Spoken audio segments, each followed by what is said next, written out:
kita akan lanjutin nih pembahasan menarik kita dan juga pasti seru juga kan nih. Aku tadi udah nanya nih, kalau misalnya sudah vaksinasi, terus strategi apa sih sebenarnya yang pas nih, yang cocok untuk peningkatan potensi wisata di Provinsi Banten? Tentunya aku bakal tanya dulu ke Ibu Mira selaku dari akademisi nih, kira-kira sinergitasnya seperti apa sih untuk meningkatkan potensi wisata di Provinsi Banten ini? Oh, ya. Baik, teman. Jadi yang pertama adalah tadi konsep pentahelix atau kita kombinasi atau gotong royong antara berbagai sektor, baik dari akademisi, bisnis, government, media maupun komunitas. Di sini ada Bapak yang merupakan perwakilan dari PHRI atau hotel, juga saya dari akademisi, juga ada komunitas yang sudah saya sebutkan yaitu Genpi atau Gerakan Pesona Indonesia yang merupakan kumpulan dari kaum milenial. Lalu selanjutnya kita ada media ini berfungsi untuk bagaimana membrandingkan tujuan wisata yang ada di Banten. Nah, ini juga merupakan hal yang penting kombinasinya. Lalu yang kedua yaitu ada program namanya Bounce Back Policy, di mana di sini adalah program pemulihan pariwisata.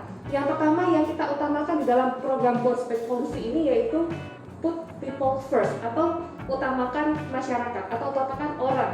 Di mana di sini hal yang penting adalah hygiene and health. Bagaimana tentunya tujuan wisata itu benar-benar sesuai dengan standar kesehatan yang ada. Betul. Lalu yang kedua adalah bagaimana menstimulus permintaan tadi dengan adanya diskon, dengan adanya program-program yang menarik. Lalu juga tadi kombinasi dengan beberapa online tiketing, misalnya kayak tiket.com atau Traveloka atau Agoda.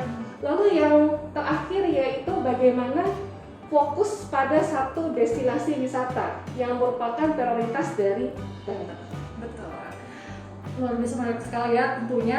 Aku juga mau nanya lagi nih sama Pak Asok. Jadi dia itu kan sebagai ketua PHRI dan juga mengamati wisata yang ada di Provinsi Banten juga. Nah, kalau misalnya Pak Asok sendiri mengamati potensi wisata di Provinsi Banten ini seperti apa strateginya setelah vaksinasi, setelah mungkin untuk pemulihannya itu seperti apa, dan juga kira-kira ada nggak sih destinasi wisata yang cocok nih potensinya luar biasa nih untuk dikembangkan gitu, kira-kira seperti apa Pak? Baik, vaksin itu angin sejuk, segar buat kita pariwisata. People sudah mulai pulih, tadinya orang takut. Presiden membuat satu contoh, Pak Jokowi, kemudian Wakil Presiden dan sebagainya semua membuat, dan itu salah satu angin segar. Angin segar ya? Angin segar membuat kita, karena dunia melakukan, kenapa kita tidak melakukan? Betul. Ya kan, vaksin. Nah kemudian tadi kalau masker kita bilang, nah, masa badak aja pakai masker, kita nggak pakai masker, ya, kita pakai masker nih. Iya, Nah, jangan mau kalah sama badak ya. Iya, kalau nggak kita nanti muka badak jadi. Jadi kita melihat tendensi yang kita melihat vaksin is a really solution, best solution.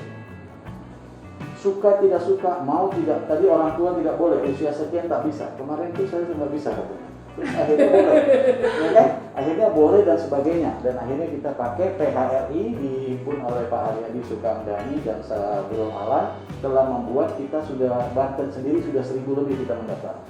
Karyawan dan sebagainya tinggal tunggu waktu saja semua divaksin nantinya. Sudah register.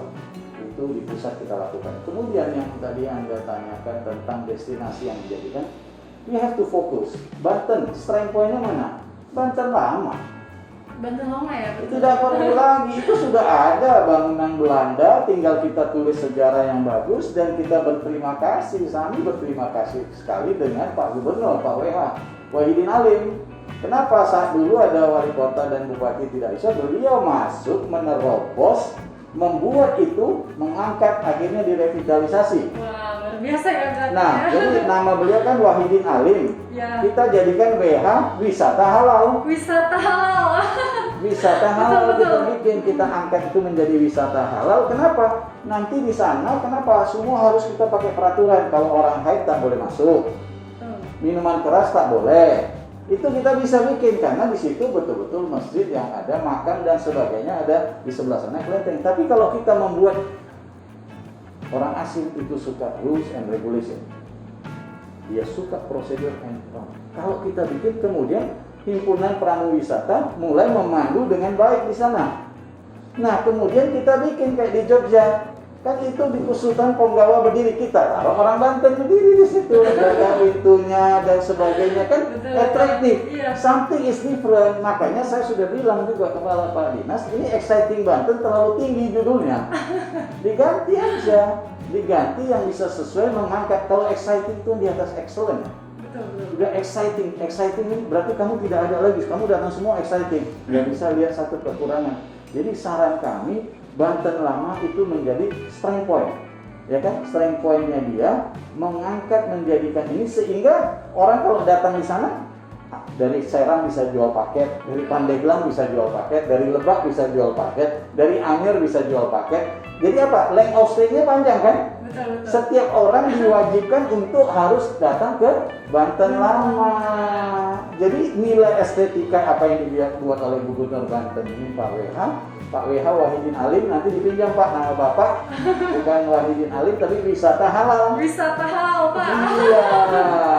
Dan kultur di situ harus membuat sehingga kultur-kultur ini kan nggak boleh orang haid masuk di masjid.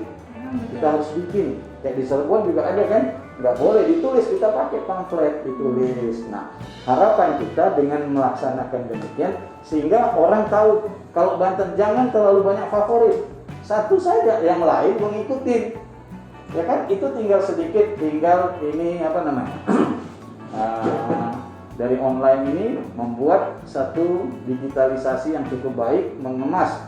Sekarang kalau orang digital juga mau itu sosmed apa, kalau dia mau buat crowd itu nggak jadi daya tarik, melainkan itu hanya menjadi isu, jadi bad news di TV loh. Iyalah, kemarin ada salah satu tempat kolam renang yang ada rame, saya nggak usah bilang, masuk jadi bad news kan? Tapi kalau Anda bilang wisata, nah kayak kemarin kami lihat itu di apa namanya, yang di atas gunung itu apa? Gunung Monggo. Atas awan. Banyuwangi. Oh, Banyuwangi. Bukan, yang bawahnya ada kuda dalam batu, dia sendiri dia kan.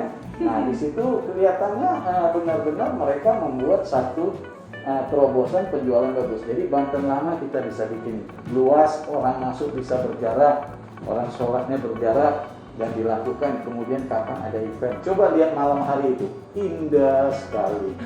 So gantilah Wahidin Alim menjadi wisata halal ya. juga ya. Nah, tadi kan berbicara tentang prosedur-prosedur, terus kayak peraturan-peraturan. Sebenarnya kebijakan-kebijakan dari pemerintah Provinsi Banten ini sendiri sudah ada sinergitas atau belum dengan PHRI atau dengan tempat-tempat wisata seperti itu, sudah ada sinergitas? Jadi itu memang dari provinsi mengingatkan, kabupaten kota itu mempunyai ranah dan mereka juga melihat kalkulasi. Jadi saya lihat provinsi Banten ini masih bagus. Masih bagus, toleransinya ada, tetapi tetap tidak boleh kita mengabaikan daripada protokol kesehatan. Itu saja mereka pesan. Kalau you bikin, kami juga bilang kepada, kalau you bikin, you tidak disiplin, kalau dia close, don't complain with PHRI. Jangan blame lapor PHRI. That's your problem, you take care of your baby. Benar nggak? Take care babynya sendiri. Jadi kembali lagi kepada kita semua. Jangankan kita, walaupun ini pakai masker kenapa, tapi kita mau tak mau, ya kan udah kayak Anoman kita gitu kan gini. Dulu suruh pakai tak mau, waktu asap di Riau dan sebagainya kebakar tak mau kita kan. Sekarang mau tidak mau kita harus jalankan, jangan kalah sama badak. Betul, jangan mau kalah sama badak. Nih. Nah, aku mau tanya lagi nih, kalau misalnya dari akademisi nih, dari Untirta sendiri, sebenarnya ada program nggak sih Bu untuk peningkatan wisata di Provinsi Banten? Oke, baik. Jadi sebenarnya kami itu punya program namanya Tridharma Perguruan Tinggi yang memang itu setiap dosen harus memiliki itu, di mana salah satunya adalah pengabdian masyarakat. Dan alhamdulillah sejak 2019 memang kami kerjasama dengan Kemenparekraf RI untuk mendampingi desa wisata yang ada di Provinsi Banten. Dan alhamdulillah di tahun 2020 kami Untirta mendapat 14 besar terbaik seluruh Indonesia. Wah. Dan ini menjadikan sebuah stimulus bagi kami karena memang di Untirta belum ada jurusan pariwisata dan kami benar-benar harus belajar lagi. Dan apa sih yang dilakukan di pengabdian masyarakat? Tentunya kami mengadakan pelatihan-pelatihan untuk meningkatkan kompetensi sivitas dari pariwisata, baik itu pelatihan sadar wisata, digitalisasi, maupun misalnya homestay, HSE. Jadi itu adalah beberapa pelatihan yang kami laksanakan.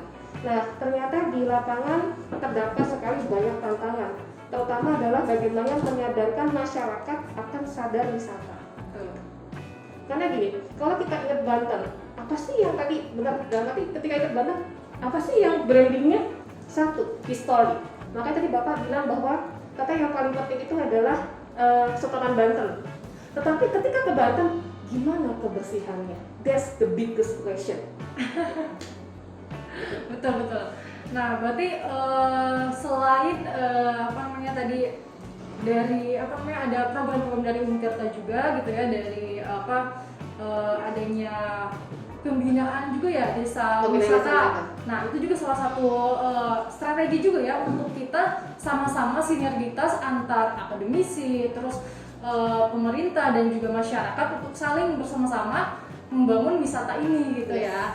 Nah, aku juga mau tanya lagi nih, kira-kira ada nggak sih saran untuk pembangunan atau pengembangan potensi wisata di Provinsi Banten ini menurut Bu Mira itu seperti apa? Tadi dalam arti kita gotong royong. Tidak bisa kita mengembangkan hanya dengan satu diri, tetapi dengan adanya sinergitas antar elemen itu akan mengembangkan pariwisata yang ada di Banten. Dan yang kedua adalah bagaimana menyadarkan masyarakat akan sadar wisata. Mereka yang mempunyai, maka mereka akan ada punya sense of belonging, sehingga mereka bisa menjaga pariwisata yang ada di Banten. Nah, aku juga dengar-dengar nih kan sekarang nih kalau Menteri Pariwisata dan Ekonomi Kreatif Indonesia ini sedang bincang-bincangnya juga tentang ekonomi kreatif nih. Kira-kira di Banten ini potensinya seperti apa tuh? Oke, potensi di Banten juga luar biasa karena kita punya alam yang sumber daya yang luar biasa juga. Mungkin kita juga sering mendengar ada namanya matoa atau jam yang dari Banten. Oh iya, dari kayu itu juga sudah ekspor dan harganya juga luar biasa. Lalu juga beberapa kerajinan, misalnya kalau kami di Banjarmasin itu memang fokus pada pendayagunaan untuk bambu.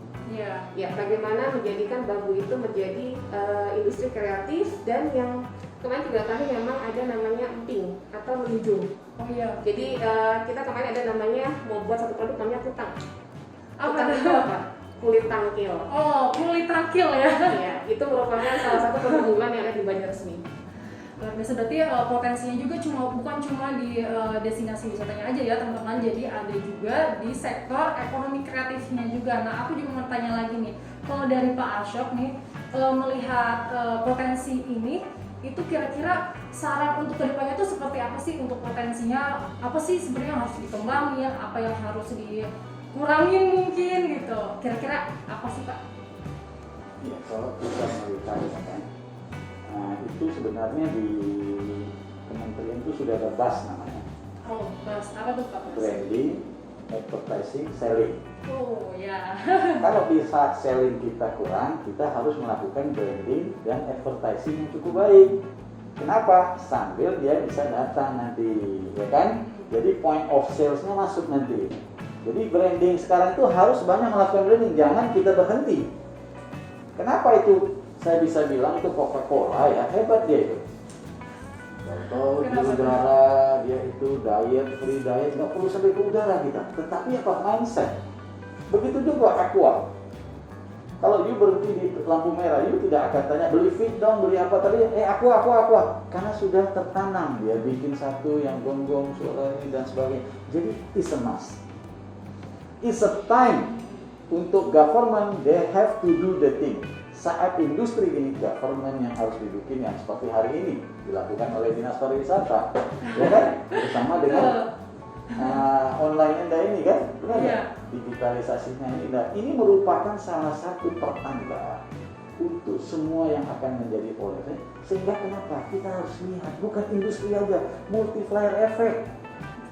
Masyarakat yang ada di lingkup-lingkup sana, tukang ikan, tukang ayam, ikan asin, tukang pijit, tukang tikar, ini berapa banyak? Ada 125 komponen.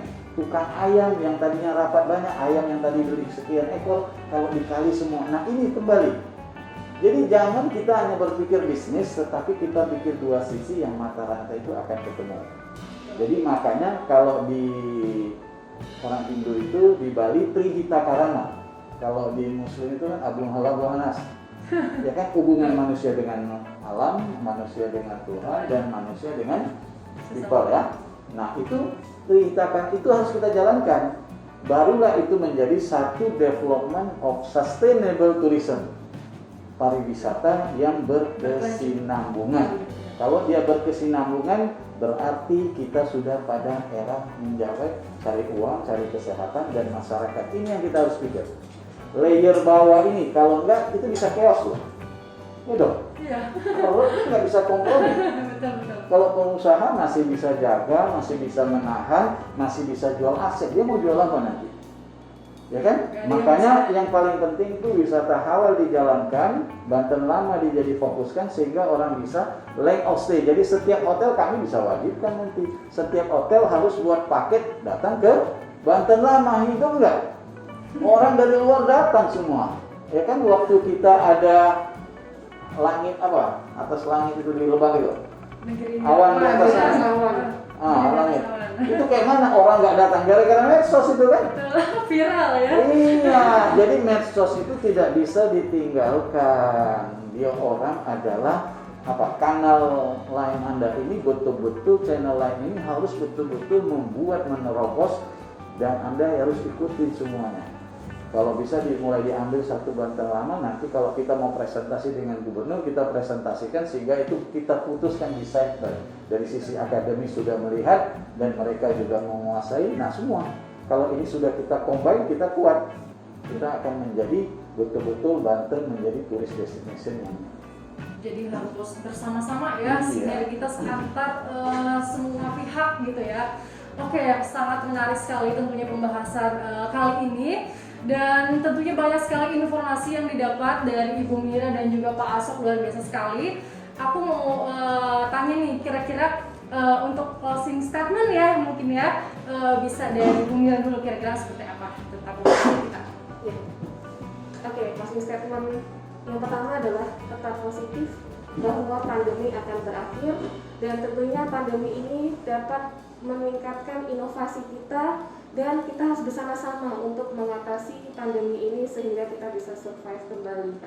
Karena tentunya dengan adanya hal yang positif kita bisa lebih dapat bermanfaat bagi orang lain. Terima kasih. Luar biasa. Sekarang dari Pak Ashok, kira-kira seperti apa closing statement-nya? closing statement dari kami, ya saya juga dari Perhimpunan Hotel Restoran, dari pengusaha mikro kecil menengah, dari Ikatan Engineering, Betul. ya dengan SMSI, Serikat Media Cyber Indonesia, dan kami closing statement, stay healthy, Stay healthy. itu nomor Nomor 1, satu ya. optimis, Optimis. optimis. If you optimis, everything will happen. Ya. Ya, Betul. and then make sure Banten will be the sustainable tourism. Itu aja. Ya. Menjadi pariwisata berkesinambungan dengan mempunyai strength point Banten Lama. That's all. Luar biasa sekali tentunya. Aku mau ucapin makasih juga untuk Pak Ashok dan juga Bu Mira sudah datang dan mau diskusi bareng nih sama kita bertiga. Semoga yang tadi disampaikan bermanfaat juga untuk teman-teman yang ada di rumah. Dan jangan lupa untuk terus pantengin Teras EB. Jangan lupa untuk like, subscribe, dan juga nyalain lonceng notification-nya di Visit Banten YouTube-nya. Jangan lupa untuk fanpage-nya di Visit Banten. Follow Instagram-nya di visitbanten.id. Twitter-nya juga jangan lupa untuk di-follow di @visitbanten_id. Dan jangan lupa untuk kunjungin website kita di www.excitingbanten.id. Oke, aku Ana Lestiana pamit undur diri, dan juga Bu Mira dan Pak Ashok pamit undur diri. Wassalamualaikum